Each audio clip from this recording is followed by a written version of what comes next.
We're reading Fantastic Mr. Fox, Chapter 6, The Race.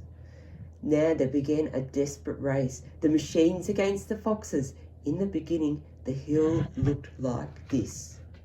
After about an hour, as the machines bit away more and more soil from the hilltop, it looked like this. Sometimes the foxes would gain a little ground and the clanking noises would grow fainter, and Mrs. Fox would say, "We're going to make it, I'm sure we are." But then a few moments later the machines would come back at them, and the crunch of the mighty shovels would get louder and louder. Once the foxes actually saw the sharp metal edge of one of the shovels as it scraped up the earth just behind them. "Keep going, my darlings," panted Mr. Fox. "Don't give up. Keep going." The fat bogus shouted to Bunce and Bean. "We'll get him any moment now." "Have you caught sight of him yet?" Bean called back. "Not yet," shouted Boggers, "but I think you're close." "I'll pick him up with my bucket," shouted Bunce. "I'll chop him into pieces." But by lunchtime the machines were still at it, and so were the poor foxes, and the hill now looked like, you can imagine what it looked like. There wasn't much left of it.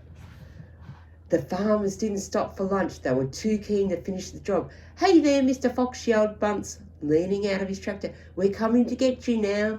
"You've had your last chicken," yelled Boggers, "and you'll never come prowling around my farm again." A sort of madness had taken hold of the three men. The tall, skinny Bean and the dwarfish, pot-bellied Bunce were driving their machines like maniacs, racing the motors and making shovels dig at a terrific speed. The fat Boggers was hopping about like a divish and shouting, "Faster, faster!" By 5 o'clock in the afternoon, this is what had happened to the hill. It just had a big gaping hole in it. The hole the machines had dug was like the crater of a volcano.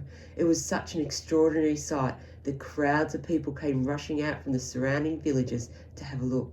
They stood at the edge of the crater and stared down at Boggers, Bunce and Bean. "Hey there, Boggers, what's going on?" "We're after a fox." "You must be mad." The people jeered and laughed, but this only made the three farmers more furious and more obstinate and more determined than ever not to give up until they'd caught the fox.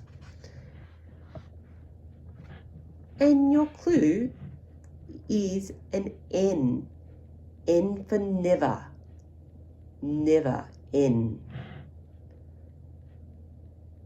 Which makes an N sound. Okay, and that's the end of chapter 6.